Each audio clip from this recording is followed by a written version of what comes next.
Hai teman-teman, Assalamualaikum warahmatullahi wabarakatuh.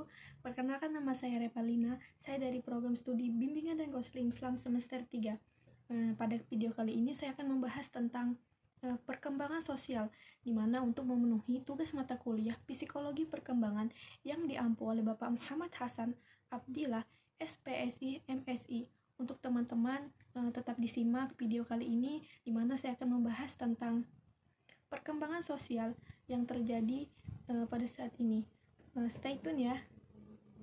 Baik teman-teman, selanjutnya kita masuk pada poin pertama, yaitu tentang pengertian perkembangan sosial, di mana dapat kita artikan bahwasanya perkembangan sosial ini sebagai proses atau wadah kita belajar dalam untuk menyesuaikan diri kita terhadap norma-norma kelompok, moral, dan tradisi yang melekat atau melebur pada saat di lingkungan sekitar kita, di mana kita menjadi satu kesatuan dan saling berkomunikasi dan bekerja sama antar individu maupun individu lainnya.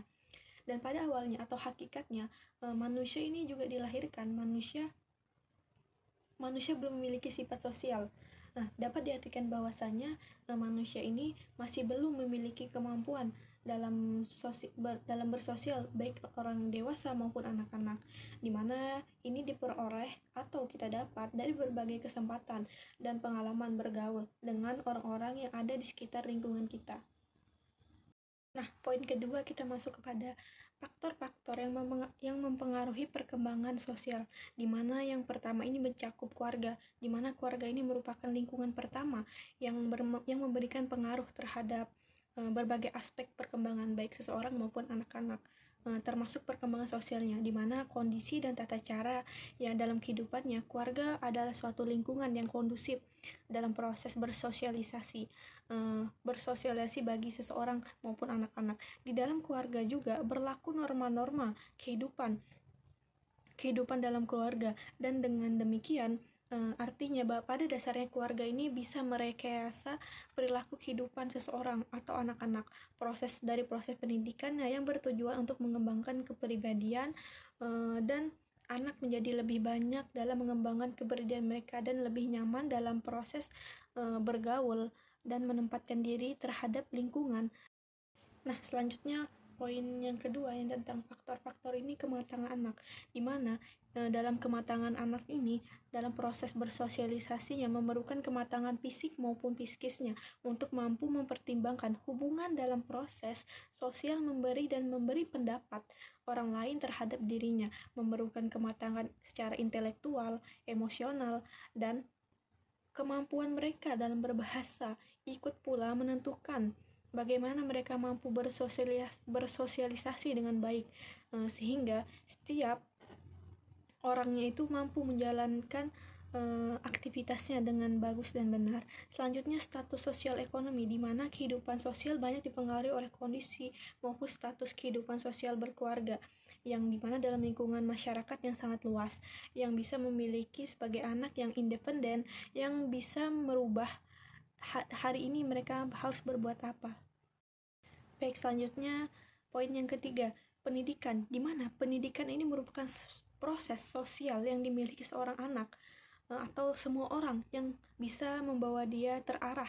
Pada hakikatnya, pendidikan ini merupakan suatu proses pengoperasionalan ilmu yang kita punya, yang normatifnya akan memberikan waktu kehidupan yang sosial yang panjang bagi seseorang individu maupun anak-anak dalam masyarakat dan kehidupan mereka di dalam masa yang akan datang.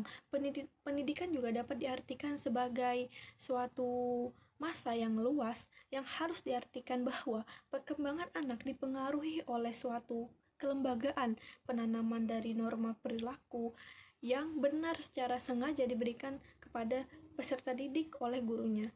Artinya, di sini norma dalam pendidikan ini sangat berperan penting dalam norma-norma lingkungan dalam dia bersosialisasi. Selanjutnya, kapasitas mental maupun emosi dan inteligensinya seseorang dalam kemampuan dia dalam berpikir banyak mempengaruhi banyak hal, teman-teman, seperti kemampuan belajar, memecahkan suatu masalah, dan berbahasa. Kita sebagai individu, apalagi anak-anak yang berkemampuan intelektualnya tinggi, akan kemampuan berbahasanya secara baik. Oleh karena itu, kita mempunyai kemampuan intelektual yang tinggi dan baik, kemampuan berbahasa yang baik, dan pengendalian emosi yang secara keseimbangan terhadap bisa sangat-sangat menentukan bahwasanya keberhasilan kita dalam perkembangan sosial, baik itu secara anak maupun orang dewasa. Artinya sikap saling pengertian dan kemampuan kita dalam memahami situasi di sekitar kita itu bisa membentuk dalam kehidupan sosial kita, dan dengan mudah kita mencapai suatu kemampuan intelektual yang tinggi. Baik teman-teman, selanjutnya kita masuk kepada poin ketiga, yaitu manfaat dalam proses perkembangan atau perkembangan sosial kita, di mana manfaat dalam masyarakat, di mana manfaat ini kita bisa kemunculan dan berkembangnya inovasi kita terhadap lingkungan sekitar kita, dan mengembangkan potensi yang kita miliki. Misalnya kita mempunyai bakat-bakat yang kita miliki, kita bisa mengembangkannya lewat manfaat dalam masyarakat ini dalam proses perkembangan sosial kita, dan mempunyai keterampilan lebih. Artinya apabila kita mempunyai keterampilan lebih, kita harus bisa mengeluarkannya dalam bersosialisasi. Yang kedua, manfaat dalam keluarga, di mana kita seorang anak akan lebih terhindar dari hal-hal negatif seperti depresi dan narkoba, di mana keluarga itu merupakan ruang lingkup yang aman bagi kita sendiri. Dan kedua, meningkatkan rasa percaya diri kita dan juga performa anak di sekolah maupun di lingkungan masyarakat nanti, dan dapat mempertahankan komunikasi yang baik dan benar antara keluarga kita, sehingga itu bisa membentuk kita bila kita keluar dari zona keluarga, kita bisa bersosialisasi dengan masyarakat dengan baik dan benar.